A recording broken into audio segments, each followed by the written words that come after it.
ایک زمانہ تھا جب ایک دور دراز ریاست میں بادشاہ ایرک حکومت کرتا تھا۔ بادشاہ ایرک نہ صرف اپنی بہادری اور جنگی صلاحیتوں کے لیے جانا جاتا تھا بلکہ اپنی دانشمندی اور رعایا کے ساتھ انصاف کے لیے بھی مشہور تھا۔ اس کی رعایا اسے ایک دیوتا کی طرح پوجتی تھی کیونکہ وہ ان کے ساتھ ہمیشہ مہربانی اور شفقت سے پیش آتا تھا۔ لیکن بادشاہ ایرک کی زندگی میں ایک کمی تھی، اسے مہمات اور مہم جوئی کا بے حد شوق تھا۔ اس شوق کی تسکین کے لیے وہ اکثر خطرناک جنگلوں اور پہاڑوں میں شکار کے لیے نکل جاتا تھا۔ ایک دن بادشاہ ایرک نے فیصلہ کیا کہ وہ جادوئی جنگل میں شکار کے لیے جائے گا۔ یہ جنگل ریاست کی سرحدوں سے پار تھا، اس پر اسرار اور خطرناک جگہ سمجھا جاتا تھا۔ اس جنگل کے بارے میں کئی کہانیاں مشہور تھیں۔ کہا جاتا تھا کہ وہاں عجیب و غریب مخلوقات آباد ہیں جنہیں کبھی کسی انسان کو زندہ واپس نہیں جانے دیا۔ لیکن بادشاہ ایرک کو ان کہانیوں سے خوف نہیں تھا، اس کے دل میں ایک ہی خواہش تھی کہ وہ ان مخلوقات کا سامنا کرے اور اپنی بہادری کا ثبوت دے۔ بادشاہ ایرک نے اپنی تیاری مکمل کی۔ اس نے اپنے سب سے قابل اعتماد درباریوں اور جنگجوؤں کو ساتھ لے لیا اور اپنی بہترین تلوار اور نیزہ اٹھا لیا۔ جب وہ جنگل کی طرف روانہ ہوا تو اس کے ساتھ ایک بڑی فوج بھی تھی تاکہ اگر ضرورت پڑے تو بادشاہ کی حفاظت کر سکے۔ راستے میں وہ لوگوں کے ہجوم سے گزرا جو اپنے بادشاہ کو دعائیں دے رہے تھے اور اس کی کامیابی کے لیے نیک خواہشات کا اظہار کر رہے تھے۔ جنگل کے کنارے پہنچ کر بادشاہ ایرک نے اپنے ساتھ آئے ہوئے فوجیوں کو حکم دیا کہ وہ جنگل کے باہر رک جائیں کیونکہ وہ اکیلا اس جنگل کے رازوں کو جاننا چاہتا تھا۔ بادشاہ اکیلا جنگل میں داخل ہوا اور اپنی مہم کا آغاز کیا۔ جنگل کے اندر کی دنیا بالکل مختلف تھی۔ ہر طرف گھنے درخت، اندھیرا، عجیب و غریب آوازیں تھیں اور آگے بڑھتا گیا اور جلد ہی اسے محسوس ہوا کہ وہ ایک پراسرار ماحول میں گر گیا ہے۔ اس نے اپنے ارد گرد کی فضا کا جائزہ لیا اور دیکھا کہ ہر طرف عجیب و غریب مخلوقات کا بسیرا تھا۔ ایک جانب اسے درختوں کے درمیان کچھ عجیب روشنی دکھائی دی۔ اس روشنی کی طرف بڑھا اور جب وہ اس مقام پر پہنچا تو اس کے سامنے ایک جادوئی ہرن کھڑا تھا جس کی آنکھیں ستاروں کی طرح چمک رہی تھی۔ بادشاہ ایرک نے اپنی تلوار نکالی اور شکار کی تیاری کرنے لگا۔ جیسے ہی اس نے حملے کرنے کا سوچا، ہرن کی آنکھوں میں ایک عجیب چمک آئی اور اچانک پورا ماحول بدل گیا۔ ہرن نے بادشاہ کی طرف دیکھا اور بول پڑا، اے بادشاہ، تمہیں کیا لگتا ہے تم مجھے مار کر اس جنگل کے راز پا سکتے ہو؟ بادشاہ ایرک یہ سن کر حیران رہ گیا کیونکہ اس نے کبھی کسی جانور کو بولتے ہوئے نہیں سنا تھا۔ ہرن نے مزید کہا، یہ جنگل ایک عام جنگل نہیں اور یہاں کی مخلوقات بھی عام نہیں۔ ہم سب جادو کی طاقت سے بندھے ہوئے ہیں اور جو بھی اس جنگل میں آتا ہے اسے اپنی زندگی کا سب سے بڑا سبق ملتا ہے۔ بادشاہ ایرک نے ہرن سے پوچھا، تم کون ہو؟ یہ جنگل کیسا ہے؟ ہرن نے جواب دیا، میرا نام رودرا ہے اور میں اس جنگل کا محافظ ہوں۔ یہ جنگل جادوئی طاقتوں سے بھرا ہوا ہے اور یہاں ہر چیز کی اپنی کہانی ہے۔ جو بھی اس جنگل میں داخل ہوتا ہے وہ یہاں کے رازوں کو جاننے کے بعد کبھی ویسا نہیں رہتا جیسے وہ پہلے تھا۔ بادشاہ ایرک نے ہرن سے درخواست کی کہ وہ اسے اس جنگل کے راز بتائے۔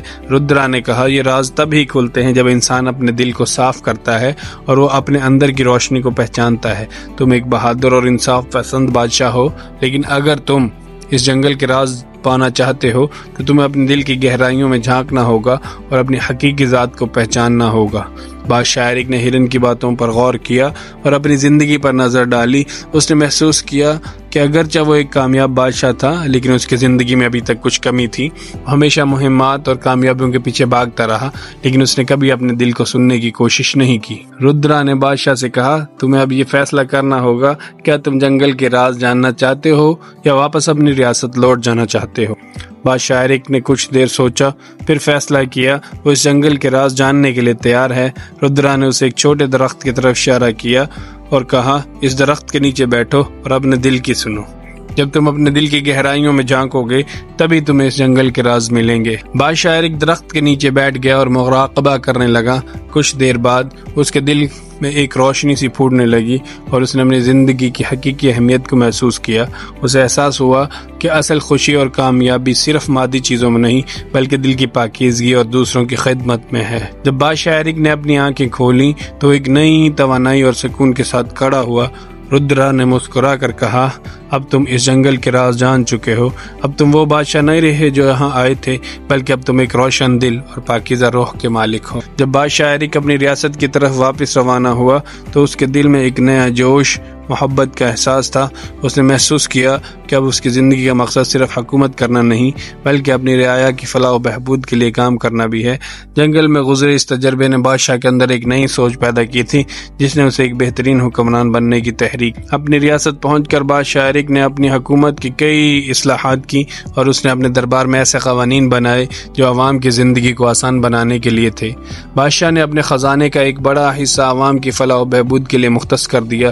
اس نے تعلیم، صحت، دیگر بنیادی سہولیات کو بہتر بنانے کے لیے کام شروع کیا تاکہ اس کی ریاست کے لوگ خوشحال اور مطمئن زندگی گزار سکیں۔ بادشاہ ایرک نے اپنے محل کے دروازے ہر خاص و عام کے لیے کھول دیے، روزانہ اپنے عوام کے مسائل سنتا اور ان کے حل کے لیے فوری احکامات جاری کرتا۔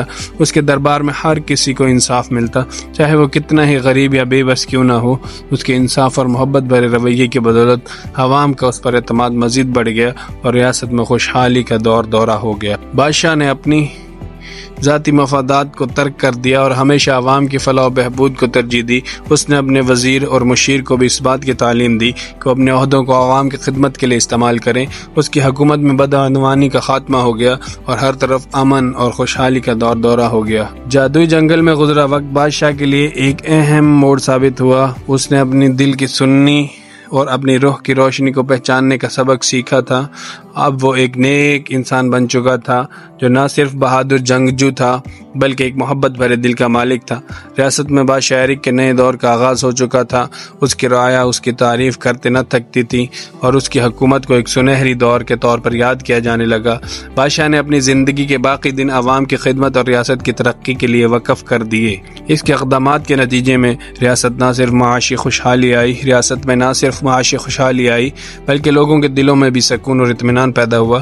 بادشاہ کی مہم جوئی نے اسے ایک عظیم حکمران بنا دیا اور اس کا نام تاریخ میں سنہری حروف میں لکھا جائے گا۔ یہ کہانی ہمیں یہ سبق دیتی ہے کہ حقیقی